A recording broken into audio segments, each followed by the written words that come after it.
es establecer una especie de colaboración entre un equipo de élite, en este caso de baloncesto femenino,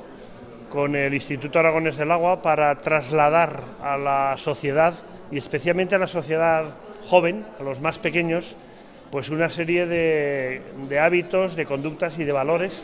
relacionados con el uso eficiente del agua, ¿no?